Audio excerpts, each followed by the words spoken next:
Presenta Correo Uruguayo. Llega hasta donde quieras.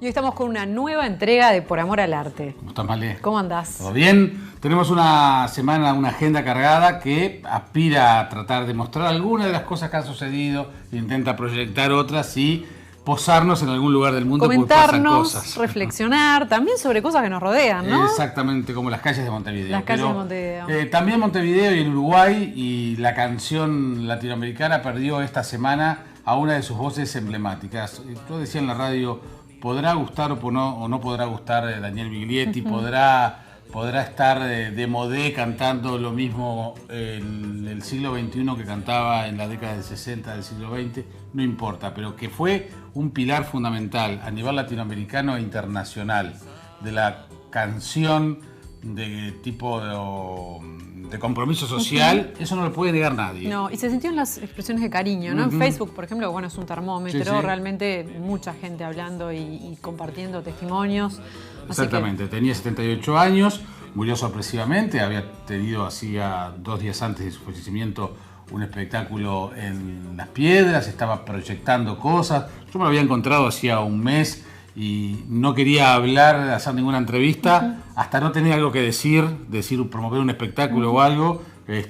Así que, bueno, vaya nuestro recuerdo para Daniel Biglietti, que va a estar acompañando parte de este programa. Insistimos, más allá de las valoraciones que cada uno tenga, es fundamental en lo que es el movimiento de la canción popular a nivel internacional, y era uruguayo y todo el mundo reivindicaba esa condición, porque a veces también pasa eso, ¿viste? La gente que se proyecta y a veces los orígenes quedan medio difusos. Sí, ¿Qué te parece si vamos a nuestros avances? Vamos a los avances.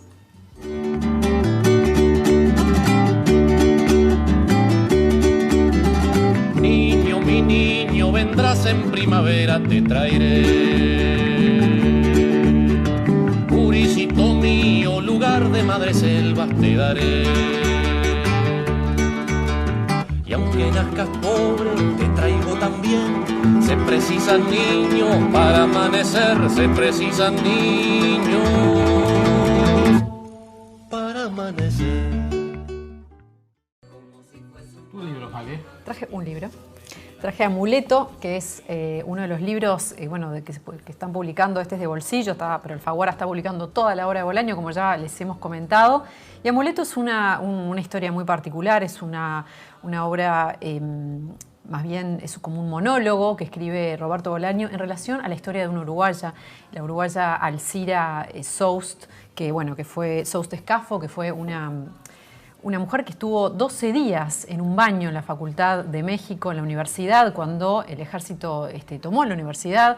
Fue algo muy que ha sido muy venerado a nivel entre la gente de México, entre los intelectuales, porque realmente es como una especie de símbolo de resistencia muy fuerte. Y ella es muy conocida, era poeta, era una maestra también muy destacada, escritora, pintora también. Y en este libro Bolaño ya había hablado de ella en realidad con los detectives salvajes. Hay un capítulo que le dedica a ella en ese baño, esos 12 días que pasa allí. En este libro es la historia de ella que va para adelante y para atrás, siempre girando en torno a este episodio tan traumático y tan histórico, ¿no? Histórico precisamente. Esta es una obra, como decíamos, un monólogo, mientras Los Detectives Salvajes es una obra coral, ¿no? Es muy distinto el registro, pero es realmente interesante cómo Bolaño cuenta sobre esta mujer que en realidad fue amiga de él, fue amiga de su madre.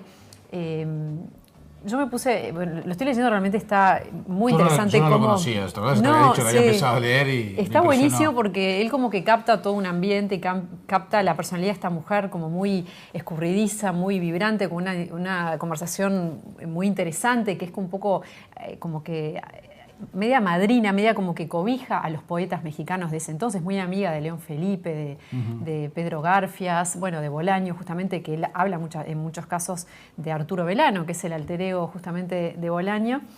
Y hoy dije, voy a ver un poco más quién era esta mujer, Alcira Soust Escafo. Entonces me fijo en internet y veo que están haciendo un documental de ella. Hay un sobrino, Agustín Fernández Gabarto. Y digo, ese nombre me suena, yo lo tengo amigo en Facebook. Me pongo en contacto con él y me cuenta que, bueno, que sí, que justamente está haciendo un documental sobre su tía abuela, que era... Bueno, Bolaño cuenta como una parte de su vida, pero es una mujer muy rica, con una gran complejidad. Y bueno, él ganó el año pasado un premio FONA y ya está por filmar, está en ese proceso de filmar este documental, que bueno, vamos a estar hablar de esto más adelante, pero me pareció muy interesante porque bueno, Roberto Bolaño realmente tenía una gran estima a esta mujer, y en este libro está muy bueno ver la conexión de la uruguaya con México de esos años y justamente con Roberto Bolaño. Bien, y ahí tenés un catálogo. Acá tengo un catálogo que es del 2011, Körperwelten. Esta muestra que fui a ver en Berlín en el 2011. Dije no, en el 2001 la vi esta muestra en Berlín, que me impactó muchísimo. Acá llegó un pedazo, un poquito de esta muestra en el 2011 al Montevideo Shopping. Exactamente. Y ahora está ahí en donde era el Club Banco Comercial. Qué cogote, yo la vi en el 2006 en Las Vegas. Ah, bueno, ¿cómo estamos, ¿Cómo estamos? Qué viajados. Bueno, es una muestra, voy a poner un poquito... Es muy polémica. Es muy polémica porque, bueno, muestran el método que usó este alemán, Günther von Hagen, no me acordaba el nombre, que él, bueno, utiliza cadáveres para hacer lo que se llama plastinación, que es un método que desarrolló en 1977 en Heidelberg.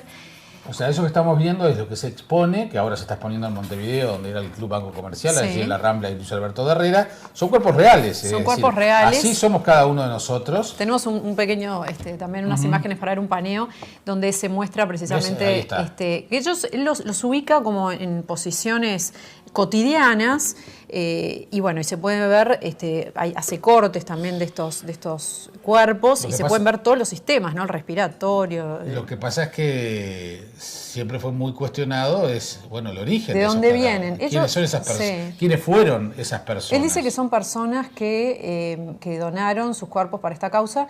Me acuerdo, en 2011, el Ministerio de Educación de acá de Uruguay les retiró la declaración de interés cultural porque no tenían la documentación necesaria que explicara de dónde venía. Bueno, en Venezuela también se prohibió, en París también hubo problemas, o sea que en el mundo no ha habido bastantes problemas por esto porque no se sabe bien. A mí me revolvió bastante. Yo cuando viajé y dudé en ir a verla o no, dije, bueno, son esas oportunidades únicas que tiene uno de ver estas cosas, ¿no? En vivo y en directo, allí. Uno, yo qué sé, ahí por ejemplo vi el tamaño de una próstata, por ejemplo, sí. ¿no? Dije, no, es muy didáctico, realmente. Por esto pasamos lo que pasamos los hombres, sí, ¿no? Sí. Que no es lo mismo que verlo en un documental. Ahí se ve el proceso, y bueno, el que tenga mucha sensibilidad, capaz que no le conviene seguir mirando porque... Ahí muestran, en este video, que estoy buscando el nombre que no me acuerdo, está muy bueno, muestra todo el proceso de la plastinación. La pregunta es, y no la vamos a contestar nosotros ahora, podemos, si querés, en algún momento traer a algún experto o algunos expertos, no solo para hablar de esto, sino de cosas similares. El límite entre el arte... Yo no sé si es arte eso. Yo creo que tiene un fin didáctico más que artístico, ¿no? O si es un arte, es un arte. Bueno, pero en la medida en que vimos las imágenes... de las posiciones, y eso, la plasticidad que tiene ese cuerpo pateando la pelota, es una maravilla, plásticamente. Tú me dirás si es desagradable, pero porque tú sabes que eso es fue una persona de carne y hueso. Mirás eso, es horrible. Las imágenes esas son realmente feas. Pasemos la página. Esto está en el Club Banco Comercial, y bueno, con la misma polémica, y creo que forma parte de la oferta cultural y que promueva el debate. A mí me divierte eso. No, y didácticamente es realmente muy interesante porque se ve perfecto todo el organismo por dentro. Exacto. Eso es realmente increíble. Muy bien. Vamos a temas un poquito más alegres. Es una maravilla lo que estrenó justamente El Sodre, una ópera que ante todo es divertida. Eso es lo que dicen todos las que la vieron. Una comedia de enredos. Exactamente. Yo estuve... Y colorida, ¿no? Con mucha alegría, muy amena, digamos. Yo estuve entrevistando a sus dos protagonistas, esta mujer, esta brasilera, que es divertidísima, además es una bellísima mujer, y después tenemos al protagonista. Estamos hablando de una italiana en Argel. Esto va a ir hasta los primeros días de noviembre. Ahí está. 3 y 4 de noviembre. Ahí al gordito brasilero. Tiene un vozarrón el tipo ese. Es realmente increíble. Es una comedia de Giacchino Rossini, el que hizo El Barbero de Sevilla. Sí, ahí está, mirá, él es así, ahí no está maquillado, tiene esas patillas, esa barba tan particular. Muy divertido realmente. En el Auditorio del Sodre. Sí. ¿Sabes que la vieron 1.400 jóvenes? Por esto de, el programa Liceos al Auditorio, que está bueno que se salga. Es la última ópera del año. Bien. Está el Auditorio del Sodre, así que bueno, me parece una buena cosa verla. Y bueno, algo más experimental, un poco más border, si se quiere, a nivel artístico, es la propuesta de Cine Expandido, que es el segundo festival de cine expandido europeo que se presenta acá en Montevideo 9 y 10 de noviembre. Va a desarrollarse en la Universidad Hort y en la Alianza Francesa. Esto es parte de una organización de EUNIC, que es la red de institutos de cultura de los Estados miembros de la Unión Europea, que tenemos, el Instituto de Cultura, ¿no? El Goethe, el Centro Cultural de España, todos ellos son miembros de esta red. Y tiene que ver con todas aquellas prácticas que suponen la abolición de las fronteras convencionales del arte. Es distintas propuestas vinculadas a las artes electrónicas y digitales, performances audiovisuales, live cinema, video experimental. Todo un mundo que el que no conoce le parece un poco chino, ¿no? Pero cuando uno se acerca, empieza a entender ciertas lógicas y es un poco lo que se ve en el lenguaje en el que estamos inmersos, pero como a un nivel un poco más vanguardista, si se quiere, y esto busca fomentar el diálogo y la convivencia pacífica a través de las nuevas manifestaciones artísticas del siglo XXI. Muy bien. Y como siempre decimos también, el conocimiento, la cultura de un país tiene distintas áreas del conocimiento, lo que venimos hablando, y también el conocimiento científico, y ustedes saben que ha sido una constante de este programa desde su primer programa hace 5 años, el integrar el conocimiento científico a la cultura, y justamente la ciencia en el Uruguay, a través del Instituto Clemente Estable, de uno de sus investigadores o de un equipo de investigadores en el área de las neurociencias, recibió por parte de una agencia de cooperación inglesa un préstamo muy importante que permitirá justamente avanzar mucho en materia de investigación. Es la primera vez que esta importante agencia de cooperación posa sus ojos en América Latina por primera vez, y entonces nos parecía que conversar con el doctor Raúl Russo en el propio Clemente Estable era muy importante. ¿Cuál es la significación de esta financiación y cuál es la proyección de esta investigación que se va a realizar? Bueno, el financiamiento que acabamos de recibir de Win for Life es muy importante para nosotros, porque nos va a permitir abordar un problema central en la biomedicina, que son las lesiones del sistema nervioso y cómo poder reparar esas lesiones en un futuro. En el caso particular, nosotros estamos interesados en estudiar cómo se puede optimizar la respuesta de ciertas células progenitoras que están en la médula espinal frente a una lesión traumática. Las lesiones traumáticas de la médula espinal generan condiciones devastadoras para los pacientes que la sufren, porque a diferencia de otros órganos de la economía, como puede ser el hígado, la piel, los huesos, que cuando se dañan tienen mecanismos de autorreparación, el sistema nervioso y en particular la médula espinal tienen mecanismos frustros no muy eficientes de reparación en los mamíferos, por lo menos. Hay otros vertebrados que han desarrollado mecanismos de autorreparación. La idea nuestra es poder estudiar células de tipo células progenitoras o células madre neurales que están en una estructura que es el canal central de la médula espinal y que reaccionan frente a una lesión, pero no logran generar una respuesta completamente adaptativa que repare la médula y que lleva a la recuperación funcional. Obviamente que este tipo de investigaciones ya tiene un camino andado, o desde el Clemente Estable se empieza de cero. Sí, el camino andado no es solo por nosotros, sino por la comunidad científica. Hay otra gente que maneja digamos, la misma hipótesis que nosotros, de que este nicho de células madre neurales que están en letargo, digamos, adormecidas y que se reactivan frente a una lesión, puede ser un recurso para reparar la médula espinal. Nosotros en particular hemos venido trabajando en este tema de hace más de 10 años y hemos trabajado en distintos modelos animales. Empezamos realmente trabajando en un vertebrado inferior, en las tortugas de agua dulce, las morrocoyos que conoce la gente del campo, que tienen la capacidad de generar una reparación endógena bastante satisfactoria que lleva a la recuperación funcional. Y estos son parientes relativamente cercanos a nosotros. Seguimos trabajando todavía en esto, pero después dijimos, bueno, tenemos que empezar a trabajar en un modelo animal que esté más cercano al humano, y ahora estamos trabajando usando como modelo ratones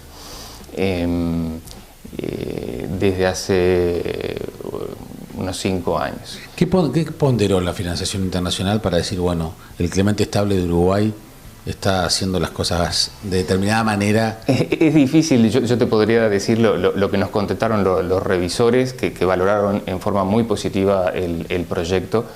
La fundación esta tiene, y hay otras fundaciones que hacen cosas parecidas, tienen 2 etapas. Abren una convocatoria, creo que son todos los años en septiembre, para mandar lo que se llama traducido al español sería una carta de intención, un executive summary, en el cual uno en 2 páginas plantea cuál es la idea que uno propone. Y esto es un primer filtro, digamos. Si ellos consideran que hay un panel de expertos a nivel internacional que evalúan esto, y si lo consideran como potencialmente interesante para los objetivos de la fundación, invitan a uno a una segunda vuelta, en la cual hay que enviar el proyecto completo. Nosotros superamos, eso fue el año pasado, superamos la primera etapa, tuvimos que escribir el proyecto completo, eso nos llevó mucho trabajo, y por suerte fue financiado. Creo que en parte era lo atractivo para la fundación del proyecto es que lo que nosotros proponemos es una estrategia para utilizar recursos que ya están en el tejido lesionado para poder repararlo. En su pelo de musgo un dolo. ¿Y vamos a tus libros? ¿Cómo no? Con mucho gusto. Son todas novedades. Tenemos, por ejemplo, el último libro de Leo Maslía. Leo Maslía, ¿por dónde definirlo, no? Cantante, dramaturgo, un hombre, director de orquesta, compositor, escritor, y bueno, cada tanto publica un libro de relatos, que además tiene un éxito rotundo en la República Argentina, y ahora acaba de salir este nuevo libro a través de Criatura Editora, que reúne una cantidad de textos que en general son muy breves, son todos muy divertidos. Yo qué sé, yo tengo una afinidad muy grande con todo lo que hace Leo Maslía. No se puede comparar un cuento con el otro, porque es el absurdo, la ironía, en fin, la mirada muy ácida y crítica sobre aspectos de la vida cotidiana, profesiones, etc. Con decir que es Leo Maslía, es Leo Maslía.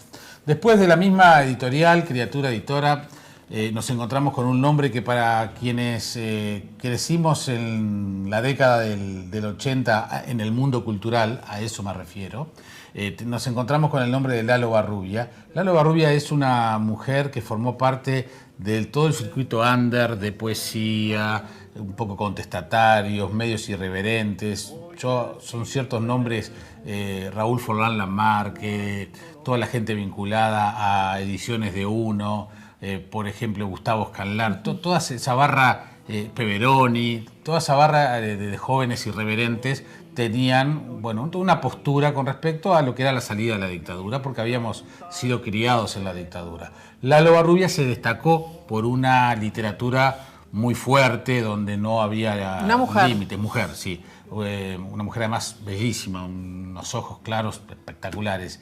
Y por manejar. Esta es su primera novela y justamente lo que hace es un recorrido donde no hay límites de drogas, de consumo, de adicciones, etcétera, etcétera, que, bueno, insisto, forma parte de lo que fue una época y una suerte de destape, ¿no? en una cantidad de temas, lo que quizás fue el rock en algunos momentos. Y para terminar, rápidamente, este libro es muy interesante para el que le gusta la historia. Está muy de moda mirar a la masonería. Y bueno, pero también uno se encuentra con que la masonería tiene muchas miradas y muy polémicas. Creo que esa cosa demasiado discreta que tiene la masonería a veces complica que no haya mucha claridad en la información. Diego Moraes es un muy buen escritor, un hombre que se dedica a la historia y lo que hace aquí es analizar no una historia de la masonería, sino qué cosas se dijeron en contra de la masonería. Es un libro muy serio que él escribe justamente sobre este tema. Fíjense que abarca un periodo histórico impresionante, 1717 al 2017, así que realmente vale la pena porque Diego Moraes es muy serio. De hecho, uno de sus ensayos, el Manual del Esoterismo, fue uno de los finalistas del premio Bartolomé Hidalgo, así que bueno, editado por Ediciones B, está en todas las librerías. Muy interesante. Bueno, vamos a agradecer a quienes nos apoyan siempre con el tema imagen, que es muy importante. En mi caso, agradezco mucho a Rotunda, a Gala Estudio, a Sigma y a Gladys Calabrese en el cuidado de piel. Esta camisa maravillosa es de Rockford, de Montevideo Shopping, de Cute Cat de Lombú, allí con Damián de Álava, con mi pelo y mi barba, y estamos en las coquetas y cómodas instalaciones de Montevideo Films. Qué bien. Bueno, vamos a volver a la colonia Etxepare. La semana pasada les mostrábamos la nota que hicimos con el profesor de cerámica, Álvaro Borrazás, y también estuvimos conversando con Rosa Casur, que Rosa Casur es una artista con una larga trayectoria, que empezó a dibujar de chica, luego incursionó mucho en la cerámica con Margarita Courtoisí. También, bueno, es poeta, dio clases de filosofía, integró el grupo Toledo Chico con su marido Ernesto Arostegui. Bueno, una mujer con una larga trayectoria que hace años que vive allí en la colonia Etxepare. Y bueno, queríamos compartir esta conversación con ella. Rosa, has incursionado en muchos lenguajes, la poesía, filosofía también. Filosofía. Soy profesor de filosofía en secundaria. Qué bárbaro. Bueno, también la pintura, la cerámica. ¿En cuál te sentiste más plena? La cerámica. ¿Por qué? No sé, me llena más la cerámica. Tenés que saber de pintura para hacer una buena pieza decorada. Tenés que saber de pintura. Y a mí me gustaba poder practicar, poder poner en la cerámica lo que tenía yo ya incorporado. El trabajo con el material. El trabajo con el material. Era muy como vivencial, ¿no? Muy de piel interior, diría yo. Por Valerí que dice... ¿Piel de piel interior? De piel interior. Por Valerí dice, lo más profundo es la piel. Y yo creo que es así. Y hay mucho de piel en la cerámica. Claro, ese contacto más fuerte como con la tierra, de alguna manera. Con la tierra. ¿No? Lo más visceral. Veo en tus acuarelas también que hay una gran sutileza, pero a la vez una gran fuerza, como las dos cosas. Una cierta violencia también, ¿no? Creo que yo soy así. Que soy muy suavecita, muy delicada, pero que tengo una polenta bárbara. Soy fuerte. Tus temas tienen que tienen que ver con estas acuarelas, tienen mucho que ver con la maternidad. Sí. Está tan presente. Y sí, es que me importa mucho la maternidad. El tema de ser madre es muy grande para mí. Es paradójico, ¿no? Que compita tanto con el arte, la maternidad. Es paradójico, sí. ¿Cómo llevaste esa contradicción en tu vida? Y por un tiempo no pinté ni hice nada. Atendí a mi hija nomás. Fue fuerte el pasaje por todo el grupo que tenían Toledo Chico, ¿no? Sí. O sea, tuviste Toledo un vínculo Chico, fuerte con el arte a nivel de pareja. A nivel de pareja, sí. La amiga de usted era lo máximo. como pintor. Y él me enseñó todo lo que sé. Después, por experiencia, lo demás. Soy autodidacta. ¿Cómo ha sido para ti vivir acá, en la colonia? ¿Una vía para sentirte bien, para expresarte? Para sentirte bien, sí, porque mientras yo estaba preparando una posición me sentía bárbara. No me importaban todas las carencias que hay acá. Me sentía plena. Te expusiste en París. Me puse en París. ¿Cómo fue esa experiencia? Maravillosa, maravillosa. Saber que tan lejos había gente que pensaba en mí. ¿Podés recitarnos uno de tus poemas preferidos? Los elefantes azules llegaron hoy por una primavera de metal. Llegaron y tomaron cuenta de la ciudad, de los árboles, de las plantas. Nadie sabe cuándo se irán. Están haciendo caracoles de incienso con sus trompas y las ramas del mar. Están muy preocupados con poner en el bar un cuadro de Rousseau. Después se toma más.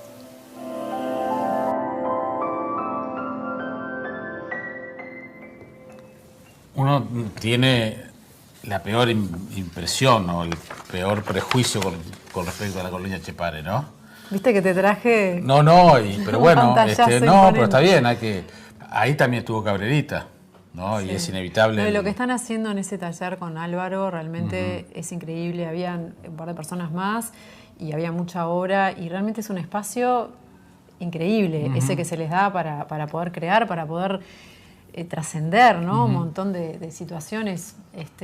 Bienvenido al arte, ¿no? Para todos sanador, en la vida, sanador y además, pico. tal cual. Sí. Bueno, y nos vamos escuchando y viendo a Daniel Biglietti, que como arrancamos este programa recordándolo, falleció esta semana a la edad de 78 años. Luego vamos a entrar a recorrer Montevideo a través de los nombres de sus calles.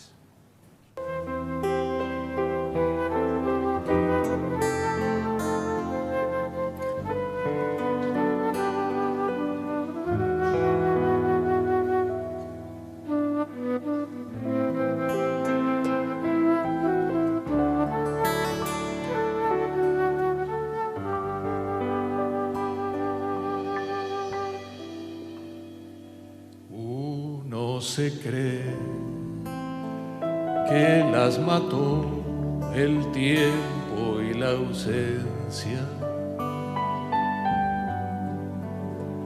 pero su tren vendió boleto de ida y vuelta. Son aquellas pequeñas cosas que nos dejó un tiempo de rosas en un rincón, en un papel o en un cajón. Como un ladrón te acechan detrás de la puerta. Te tienen tan a su merced como hojas muertas.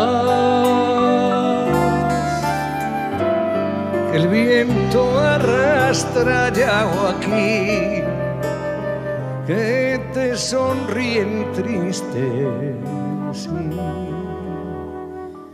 y nos hacen que lloremos cuando nadie nos ve.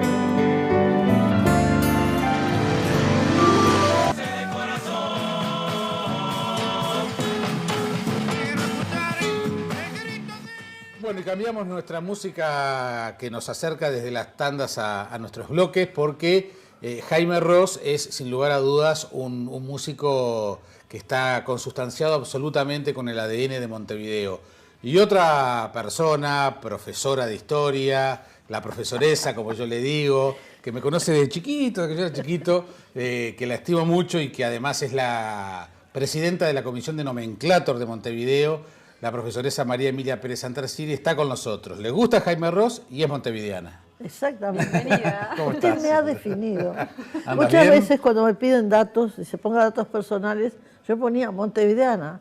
Además, soy hija de montevideanos y madre de un montevideano. Está muy bien, exactamente. Bueno, María Emilia, en realidad tendríamos 400.000 temas para hablar contigo, pero cuando yo le comenté a Malena el interés de poder acercarte aquí a Por Amor al Arte, y bueno, de la vasta, o de la gran cantidad de temas que podemos tener contigo, me importaba mucho el tema de las calles, porque es un tema de los más polémicos. A mí también. Sabemos que cuando hablas de esto en la radio explotan los mensajes, los teléfonos, y porque además creo que los nombres de las calles hacen a lo que es parte de la identidad de la ciudad y de quienes vivimos en ella, ¿no? Por supuesto. Por eso justamente es que la comisión que yo integro tiene la postura de que no deben cambiarse los nombres de las calles. Política que ha destrozado durante mucho tiempo el nomenclator. A mí me gustaría, si se puede, creo que tenemos tiempo, que yo diga cuántos nomenclatores Sí, claro. ha tenido Montevideo. Porque te voy a decir por qué. Porque a veces, con el deseo de simplificar, se dicen cosas que no están bien. Y mira con lo que te voy a salir. Vos ya sabés, ya me conocés, sabés que te puedo salir con un ejemplo muy viejo. Cuando yo iba a la escuela, se usaba el texto único. Gente mayor que la hay en Montevideo también lo habrá usado. Texto único, ¿por qué? Porque eso te traía historia, idioma español, aritmética, todo. Entonces, cuando venía la parte colonial, y Montevideo decía, los primeros nombres de las calles fueron nombres de santos. No, señor, no es así. Entonces, fíjate, si vos a un niño desde chico le metés esa idea, va a tener esa idea. No es así. Mira, tú sabes que Montevideo no tiene fecha de fundación, hasta en eso somos originales, ¿no? Es un proceso fundacional que empieza en 1724 y termina en 1730. Yo siempre digo, en broma, que de repente desde ahí nos vienen todas nuestras demoras, ¿no? Porque fíjense, si en todos los lugares nosotros iban y fundaban la ciudad en un día y acá tardaron tantos años, entonces porque ¿qué pasa? Primero es que viene Zavala y pone un fuerte. Después vendrán familias, primero de Buenos Aires, luego de Canarias. Y después recién se va a instalar el primer cabildo. Mientras que en todas las demás ciudades, el día que se fundaba, ya se ponía el cabildo. Era la fundación jurídica de la ciudad. Aquí, cuando se instala en 1730 el primer cabildo, en ese mismo año le pone nombres a las calles. Con lo cual va demostrando lo que dijo Jaime y lo que pienso yo. Si será importante que las calles tengan un nombre. Porque, ¿cuál es la finalidad de que tengan un nombre? Guiar al viandante. Hoy en día ya no solo son viandantes, son automóviles de todo tipo, camiones, lo que sea. Pero el viandante precisa saber dónde está ubicado y a dónde va a ir. Los del interior que venimos, ¿Cómo? los del interior que venimos, y a veces nos encontramos con que le pregunto a María Emilia por una calle y me dice Olimar, Malena me dice Germán Barbato. No, y lo peor es esas calles que están divididas en dos, que no termino de entender por qué Buah. 18 de julio para allá de una forma y 18 para la otra. Ahora, usted, ¿Cuál es la lógica? usted espera un poco, señorita, que yo le voy a responder. Y se lo respondo sin plata a cambio, lo cual es importantísimo. Bueno, entonces se ponen los primeros nombres que eran, yo les digo, lugareños. O sea, por ejemplo, donde está la iglesia es calle de la iglesia, claro. Donde está para el puerto, calle del puerto. Eso estuvo desde 1730 a 1778. ¿Cómo puede una persona despacharse con un libro y borrarse obviar todos eso, esos años? En el 78, ahí sí se cambian los nombres de las calles, todos por nombres de santos. Miren, en el primer momento había 14 calles para bautizar. A esta altura había 21. Y así siguen las cosas, siguen, hasta que en plena Guerra Grande, y esa es una lección para todo el Uruguay, cómo antes en medio de los conflictos se hacían cosas, y ahora no hay conflictos y no se hacen cosas. Y yo creo que uno tiene que dar un mensaje real a la gente, no solo estar con minucias. Fíjense, en plena Guerra Grande, Andrés Lamas, que era jefe político de Montevideo, ideó todo un sistema de nomenclatura de las calles que era notable, era didáctico. El país era nuevecito, entonces a través de las calles iba a aprender su historia. primero puso nombres de indígenas, después vienen los europeos, Colón, después viene Solís, después vinieron las invasiones inglesas, se luchó, se ganó la Reconquista, calle que está también en Buenos Aires por el mismo motivo, y después se siguen las batallas, personajes importantes, todo más. Entonces era realmente didáctico. Bueno, eso que salió en 1843, en 1901 algún adulón tuvo la idea de ponerle a una calle el nombre del presidente. Entonces sacaron la calle Patagones, le pusieron Juan Lindolfo Cuestas. Nunca supe quién lo puso. Déjalo, la historia lo ha barrido. Después se muere Juan Carlos Gómez. Entonces la calle Cámaras, miren si sería didáctico, donde funcionaban las cámaras, que era el Cabildo, se llamaba calle Cámaras. Le ponen Juan Carlos Gómez. Después la calle Cerro, indicaba primero el Cerro, la importancia que tiene en Montevideo, y segundo, la batalla del Cerro probablemente se la cambiaron por Bartolomé Mitre. Y eso era la ciudad vieja que empezó a ser modificada. Y luego en la ciudad nueva, o sea, desde la Ciudadela en adelante, venían, hasta el Ejido, venían los nombres de los departamentos del interior y los ríos fundamentales. Y eso también, con el tiempo, acá vivía Julio de Gallo y se murió, bueno, vamos a ponerle este. Ahora, la memoria de la ciudad está en sus calles, porque, fíjense, muchas veces me llama gente por teléfono y dice, fulano nació, y María Emilia, ¿dónde es eso? Y hay que buscarlo. La otra cosa, el hecho político.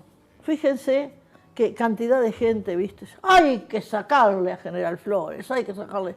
Bueno, con la misma postura de que sáquele a General Flores, otro que va a sacarle, yo qué sé, a Herrera. O Sarmiento, la leyenda negra de Artigas, por sobre... ¿Te acuerdas que hay un movimiento? Pero no me hables, pero ¿sabes cómo lo paré eso? Porque también, ¿sabes a qué hay que ir? A los documentos. Y los documentos te dicen la verdad. Recordemos que era sacarle el nombre a Sarmiento, que está por encima de Boulevard Artigas, el responsable... Pero en realidad tiene un nombre esa calle, en el medio tiene un nombre, ¿no? Tuvieron... Esa cuadra, digo. No, no es la cuadra. El puente solamente. Se llama Mauricio Cravoto. Un día había un señor que sale siempre en televisión y vocifera, y en un momento dado, yo dije, con este no se puede, porque vocifera, vamos a mandar un mail. Mandé el mail, decreto número tal. Entonces el decreto decía, se llama Mauricio Cravoto. Con lo cual... Estaba todo previsto, ¿no? Que Sarmiento no cruzara por arriba no es que estaba de previsto. Artigas. Allí vivía Mauricio Cravoto y se decidió en honor a él. No, está bien. Porque además, y como yo dije, el asunto político, fíjense, cuando yo entré a trabajar en esto, que como sabe Jaime es absolutamente, es de las pocas tareas honorarias de veras que hay, porque en algunos te dan, yo qué sé, nafta para el auto, boletos, lo que sea. Nosotros no recibimos nada. O sea que estamos trabajando porque nos interesa, porque nos gusta. Y son asesores de la Intendencia de Montevideo. ¿Y cómo llegan a ese puesto? Nombramiento directo. En el caso mío, yo entré porque la doctora Berduti, Azucena Berduti, me designó. Yo no la conocía, la doctora Berduti, la había visto 2 veces Estamos en mi hablando vida. de la primera intendencia de Vázquez. Sí. Pues yo no la conocía, solamente la vi 2 veces. Pero se ve que ella me oía por la radio, que pensó, esta persona puede servir. Entonces me ofrecieron esto y entré. María Emilia, una cosita importante como generalidad de criterios. ¿Cuándo se le pone el nombre a una calle? Porque está el tema de la sensibilidad, viste, que se muere uno, ya vamos a ponerle... No me hables. Tiene que ser 10 años. Eso es... 10 ¿Es años uso y costumbre el o es reglamento? Pero ¿y cómo es el mecanismo? O sea, ¿hay alguien que lo plantea, tiene que juntar firmas? ¿Cómo Mirá, está abierto todo. Si vos mañana considerás que debería haber una calle con el nombre de no sé quién, te presentás, entonces se estudia.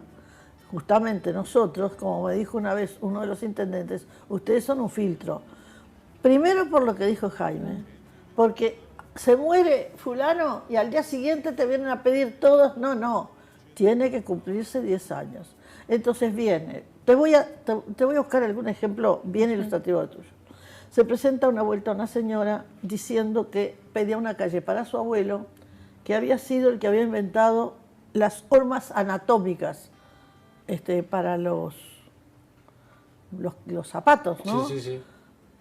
Entonces tuvimos que ir hasta marcas y señales a buscar, a ver el registro de todo eso.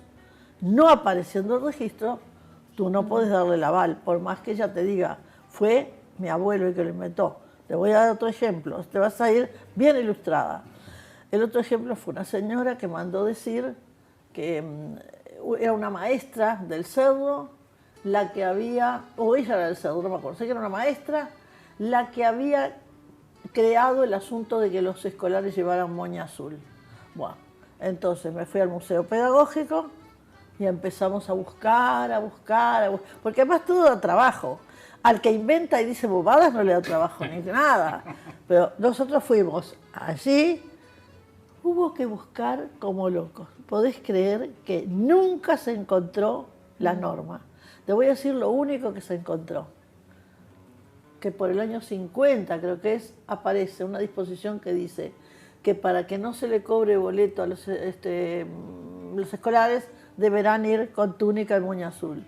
Era el único lugar donde se mencionaba. Pero hay cosas muy, muy singulares, ¿no? Que les presentan, cosas Claro, muy raras. Por eso, es decir, cualquiera presenta, en estos casos son cosas bastante particulares, pero a veces... Con los políticos pasa mucho. Con los políticos ponentes. Por ejemplo, te voy a dar otro ejemplo, justamente, es decir, un día se había muerto una persona y bastante joven.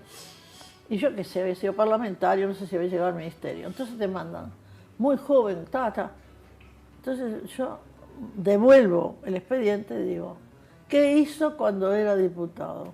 ¿Qué hizo cuando era ministro? Se te fastidian. Pero escúchame, si vamos a ponerle a todos los que fueron ministros, a todos los que fueron diputados, no tiene ni por qué haber comisión. Se mueren y los metemos a todos. ¿Te das cuenta? Yo estoy hablando todo de cosas razonables, ¿eh?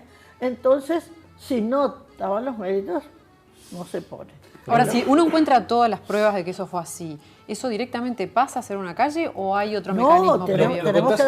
Lo contás enseguidita, después de la pausa. Estamos con la profesora María Emilia Pérez Santarcieri.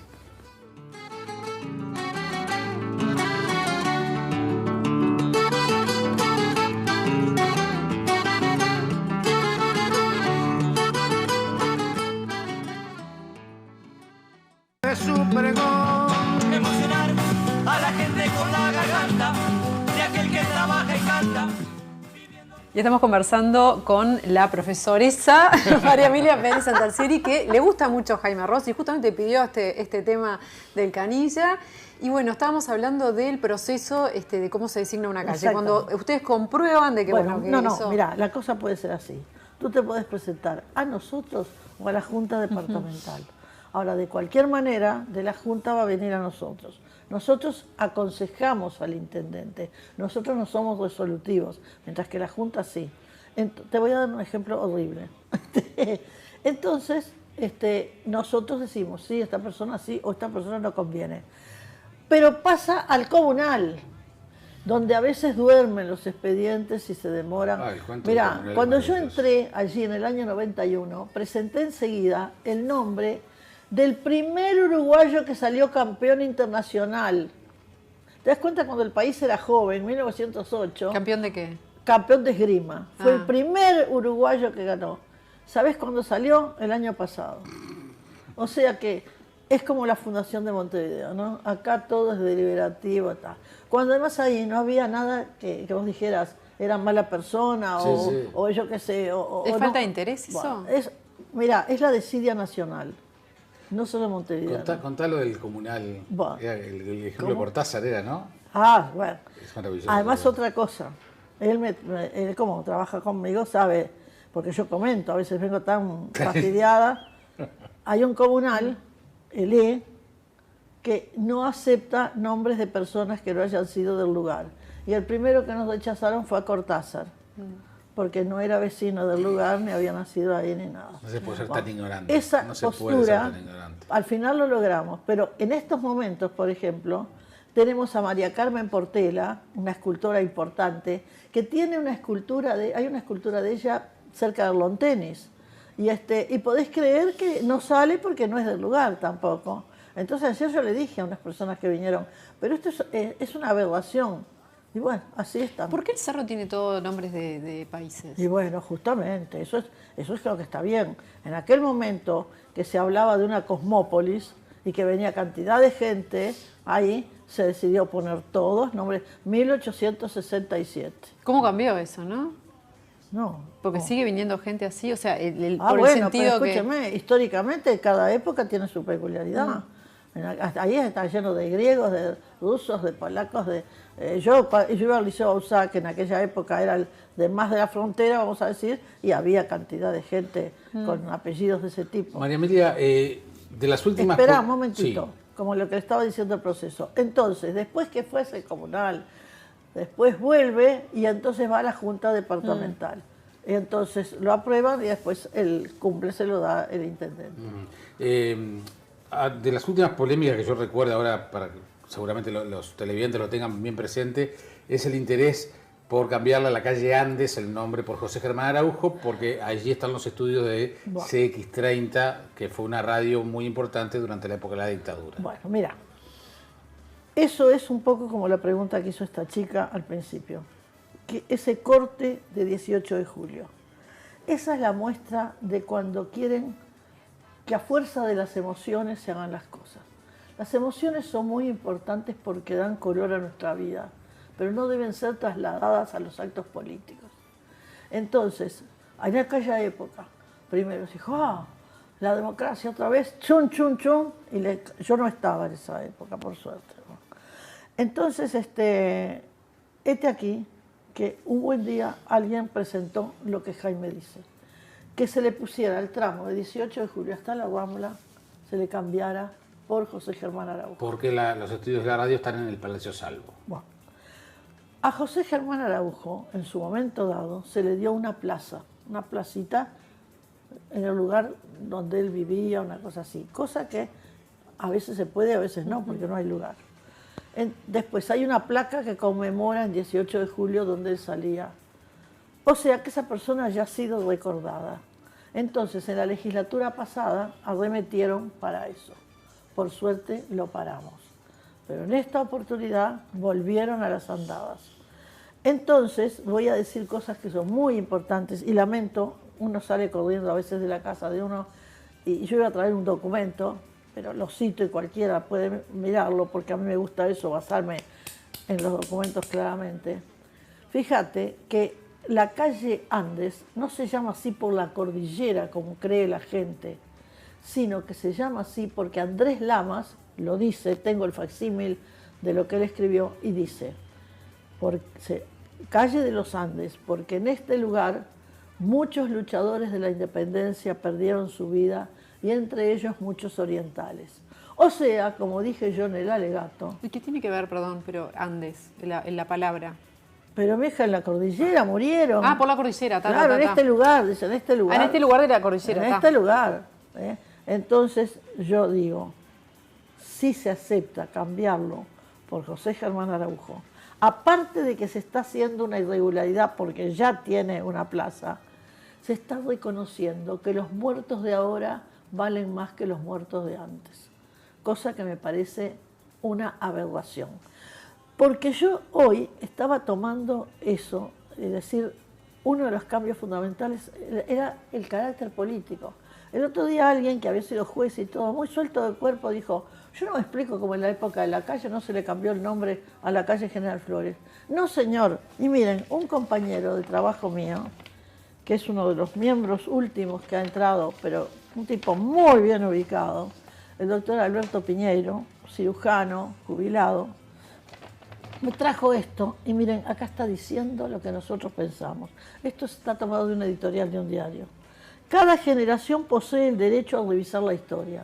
Esto es verdad, porque alguien que te parecía bueno en algún momento de repente parece malo o viceversa. Pero no hacer tabla rasa de los juicios de valor anteriores. Lo preferible es que dejen las estatuas, las tumbas y los nombres de las calles tranquilos y que agreguen unas nuevas estatuas, tumbas y nombres contrarios a los viejos, porque la historia es exactamente así, poliédrica, y no tiene sentido someterla a los vaivenes de los tiempos. Esta frase condensaba nuestro parecer Entendemos que no deben más. Te voy a decir, esta gente que está luchando por el cambio sacó una nota grande y se presentó a la Intendencia diciendo que había mucha gente que tenía calle y plaza. Y yo me tomé el trabajito, Jaime me conoce, ¿en qué momento fueron nombrados? ¿Sabés que casi todos fueron nombrados en octubre de 1919? A ustedes no les dice nada esto, pero a mí sí me dice, porque entraba en vigencia la Constitución nueva. Entonces la Junta Económico-Administrativa, que no iba a existir más, se vio, se apuró. ¡Ay, hay una cantidad de calles! Vamos a ponerle.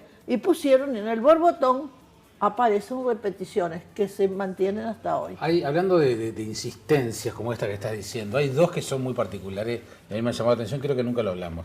Una es que a Rivera, que le cambian el nombre y tachan en los carteles de la calle, le ponen Sal si puedes, sí. Y otra es la Plaza Lafone, que la tachan y le ponen Raúl Sendic. Bueno, por suerte, mira, la Plaza Lafone, cuando se presentaron, venía hasta un pedido de la que era senadora en aquel momento, que ahora es vicepresidenta. Lucía Topolansky. Entonces yo un día fui a hablar a un lugar, la vi a ella, y con sencillez republicana le dije, Lucía, están pidiendo tal cosa. Fíjate una cosa, Lafone fue un capitalista, como fueron muchos otros, y no fue peor. Y además Lafone, cuando murió, que murió ayudando a la gente en medio de una epidemia, pidió ser enterrado aquí. Así que yo le tengo simpatía porque quiso pertenecer a Montevideo. Y nunca más pidieron nada. Ojalá todos pudieran convencerlos de esa manera. Esto de las calles a mí me hace acordar, nada que ver, ¿no? Pero a Ciudad de México y cómo arriba de una, ¿no? de una pirámide hacen una iglesia y arriba, ¿no? Eso es pasa. Un poco esa idea de... Pero el asunto... Porque a veces cuesta entenderlo. Pero a mí me parece, sí, pero a mí me parece bien. Cuando hay fíjate, si tú vas, yo qué sé, a cualquier lugar de España, te vas a encontrar los romanos, los visigodos, y los árabes, No te cuento en Sicilia también, que es divina. Hay una catedral que parece una milhoja, porque tiene esto, divino. Pero eso para mí implica igual, cuando tú vas mezclando, respeto, pero lo que no puede admitirse para mí es eso de borrar y sacar. Claro. Rivera te puede gustar o no, pero es un personaje que actúa de manera muy importante, la conquista de las misiones. Es decir, que hay cosas oscuras, es claro que las hay. ¿Quién no las tiene? Pero eso mismo. Y algunas son más oscuras que otras, con tantos personajes. Fíjate, por ejemplo, en el año que estuvieron recordando a Artigas, se han dicho tanta pavada. Sí, en un día en un programa televisivo apareció un afrodescendiente. Aclaro que yo también soy afrodescendiente, porque si el hombre surge en África, somos todos afrodescendientes, ¿no? Y dijo, no, dice Artigas, no trató el tema de la esclavitud porque no tuvo tiempo. Cuando se casa una de las hijas de Artigas, él le manda un negro de regalo.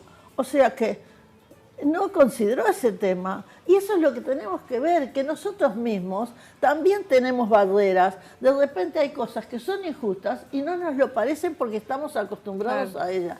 Entonces, la historia es una gran lección de comprensión. La historia no tiene que servir para juzgar, sino para comprender. Y esto, con lo que acabo de leer, que sea lo más amplio posible. Mirá, cuando yo entré pusimos nombres de plantas autóctonas, nombres de animales autóctonos. Entramos poniendo nombres de mujeres en cantidad, que un buen día se ve que alguien pensó que eran pocas las mujeres y que aquí había que poner más. Pero no, nosotros no vamos a propiciar nombres de mujeres por el hecho de ser mujeres. O sea, que no haya cuota. Pero, sí, además, vos sabés que yo les explico y no me lo entienden. Les digo, en el librito, yo escribí un libro sobre esto, y en el librito puse, la mujer se va incorporando a una cantidad de tareas y a una cantidad de quehaceres mucho más tarde que el hombre. Entonces, por lo tanto, ponele, si yo quiero recordar grandes médicos, bueno, voy a encontrar más varones que mujeres por el mismo hecho de que las mujeres desde 1908 en adelante es que empiezan... ¿Y quién estaría faltando así? ¿Cómo? ¿Quién estaría faltando a su criterio que le parezca así que no puede ser que no esté? Escúchame, yo primero no domino todos los nombres de la humanidad. Pero algunos personalmente que le gustaría que... No, yo creo, nosotros vamos haciendo ingresar de a poco, y yo creía cuando vos hoy ibas a hablar de impedimentos, yo tenía un compañero de trabajo que no está ahora, lamentablemente, y se tuvo que retirar por razones de salud, y él decía, los dos enemigos de los partidos políticos, del nomenclátor son los partidos políticos y las viudas. Todos quieren que cruce 18 de julio. Una vez una señora se presentó a pedir que pusieran una placa o no sé qué, una plaza, porque el marido siempre pasaba por ahí. En serio, entonces yo no estoy inventando. Ahora, el nomenclátor debe ser es la memoria de la ciudad. Entonces, fíjate, si General Flores significó toda una época en la que, muy malamente, debido a la guerra de Paraguay y todo lo demás, Montevideo prosperó, pero el hecho fue ese, y fue en ese gobierno, y se fundaron nuevos barrios y todo más, y vos no podés desconocerlo. Te digo más, hay cosas que han quedado tan urticantes que como en la época de los militares a la calle Convención se le puso la torre, resulta que ahora la torre nunca tuvo una calle y debería tener porque fue un gobernante como cualquier otro también, como decíamos hoy, con virtudes y con defectos. Y es la época en que se modernizó el Uruguay. Entonces no es que yo sea partidaria de la torre, yo no soy partidaria de ninguno de estos. Yo quiero un juicio equilibrado que contenga a todos aquellos que intervinieron en el quehacer. Claro. María Emilia, gracias por venir. Bueno, la seguimos en cualquier muchas momento. Y yo agradezco porque creo que la ciudadanía, que como tú decís, tan a menudo conversa sobre estos temas, que esté bien informada sobre ello. ¿Nos encontramos cuando, Mariana? Nos encontramos acá en una semana. Con nombre de calle o sin nombre de calle. Nosotros estaremos acá.